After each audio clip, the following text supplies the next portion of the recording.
Good morning, people. How are you? It's your boy, Crypto Blood. Getting this day started. Gotta go get my coffee. Got my water. So today, I'm only one topic and one topic only. I don't know how many of you guys saw the Peter Schiff verse, or it's not. Well, I'm gonna call it Peter Schiff versus Max Keiser interview. But there was an interview with Peter Schiff and Max Keiser at the Freedom Fest out in Vegas. It was from last month, but I guess RT just aired it maybe a few days ago, I believe. Maybe not. Maybe they aired it a while ago. But I'm just seeing it. I'm just seeing the interview, and oh my God, man! First of all, the one thing I will say, and this is non-crypto, kind of off of the crypto topic. One thing I will agree with Peter Schiff about is Trump. I was a pretty huge supporter of Trump during the campaign. I felt like he was an outsider, so maybe he could actually get something done and change the way the political system is run in America. However, as we've seen, a lot of the things that he touted about being, manipulated and fake and stuff like that, we're now seeing he's touting those same numbers, i.e., unemployment numbers, the stock market valuations. Now he's using that as leverage to say, hey, look what I've done. I'm this, I'm that. But I'm not really seeing, I'm not seeing him really execute on the things that I felt like he would do. Like when he came into office, there were some executive orders that he signed that I thought were great, and he jumped out the gate and started having, trying to make things happen. So I was very just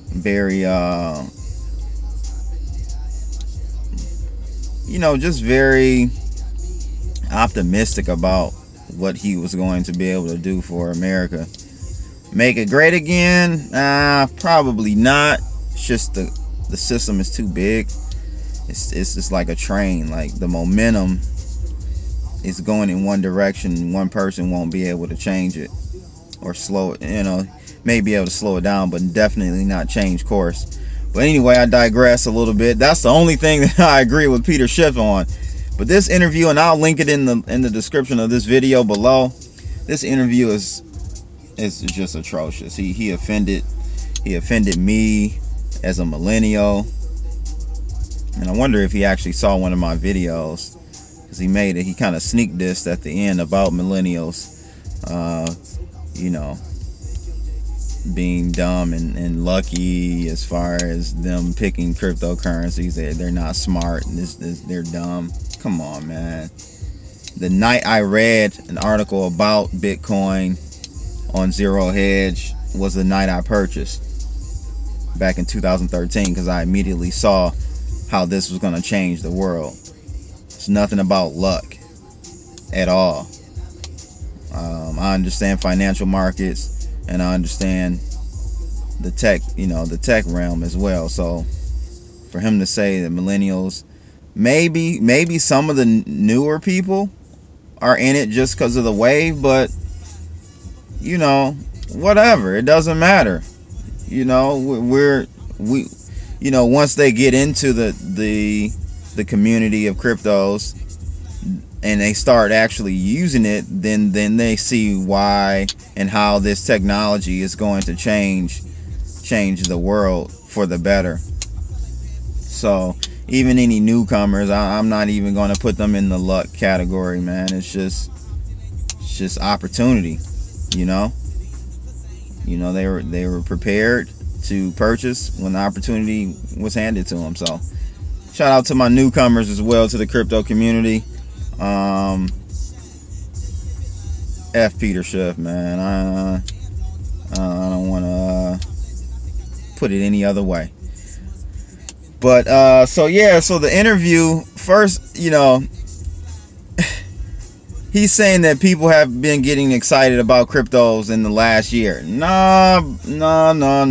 Cryptos, man, people have been going crazy over cryptos ever since I've been in crypto, in the cryptocurrency space. So that's definitely not true. Like, there were hype, you know, when it was at $75 when I started buying, you know, all the way going up to $250 when it first made news on CNBC, Squawk Box, and stuff like that. Nah, it's been a community. People have been excited. It's just that the community was small, but people have been excited about cryptos. That's definitely not true. He also mentioned something about, like, you know, Jim Rogers doesn't own any, so, you know, that must mean that it's not real, or, you know, everyone's wrong if Jim Rogers doesn't own any, which I love Jim Rogers. Please don't get me wrong. The guy's a genius, you know, definitely a businessman, knows his thing. Like, I follow Jim Rogers. I don't expect the older generations per se to fully get it. Like, I'm cool with that. And I respect, you know, if Jim Rogers doesn't own it, I can understand. But Peter Schiff is a little bit younger and should be able to, you know, adapt and see what the trend is. You can't expect, like, your older generations to fully wrap their heads around it. You can be smart and not understand cryptocurrencies. That's fine. Like, he's from that other paradigm, like gold, you know, precious metals as being seen as the real value and store of wealth, which it is a store of wealth. Don't get me wrong. It is a store of wealth. It's just not in today's society a store of wealth that is practical to be used on a day-to-day basis, as in how Peter Schiff, it feels like it's going to be. Like, he's talking about he's never seen cryptocurrencies used.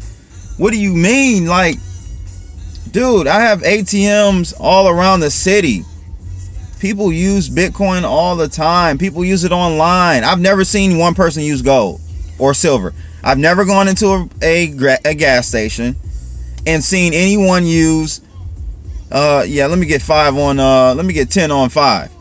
And then they pull out a silver numismatic coin. Come on, man. This guy, man, it just frustrates me, because, like, he's the one looking like an idiot, and not us. So he's also, you know, one other thing he mentioned in the interview. He said that cryptocurrencies are just like fiat currencies. No, they are not. The reason why cryptocurrencies are not like fiat is because I can't just make a coin, or a government, well, the cryptocurrencies that we use, like Bitcoin, all the open source ones, you know, Ripple, I would say, is a digital fiat currency, because they can just make more. But like your popular Bitcoin, Litecoin, you know, and all the protocols that don't allow one single person or organization to create more of that supply does not constitute as a fiat currency. It's not a fiat currency. The rarity in the currency is through mathematics. That's what gives Bitcoin, Litecoin, you know, these many of these altcoins, its value is from mathematics. You know, so again, he's definitely wrong with that. Like, I don't know what he's talking about. It's just insane to see that. He also talks about gold only has, so he's saying that gold has value. right? And Bitcoin and cryptocurrencies have no value. Well, let's just break down what value is. Value is perceived. It doesn't matter what it is.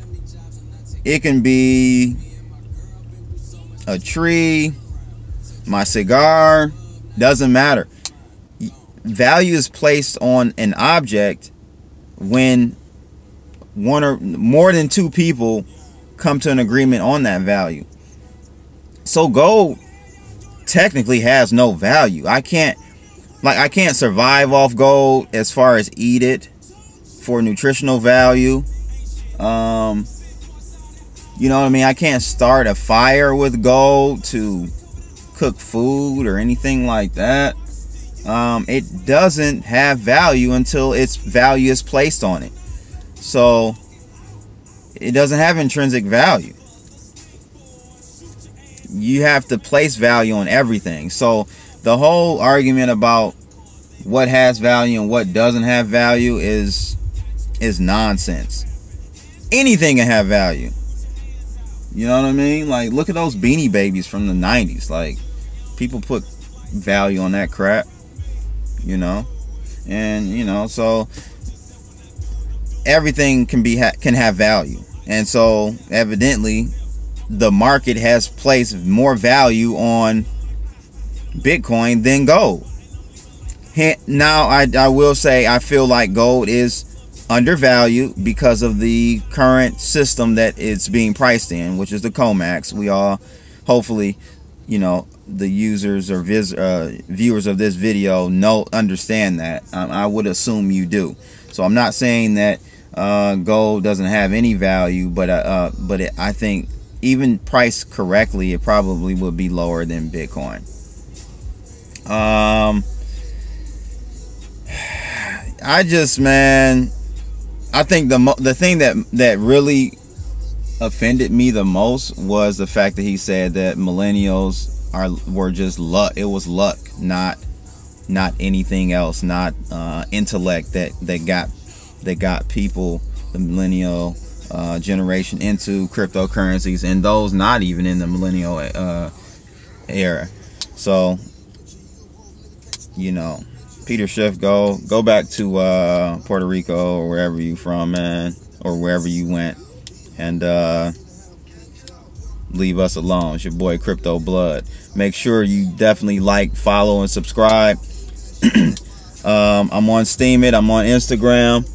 My boy John App. What's going on? John App doesn't want to be on camera right now. John App is in town, so we're gonna kick it, and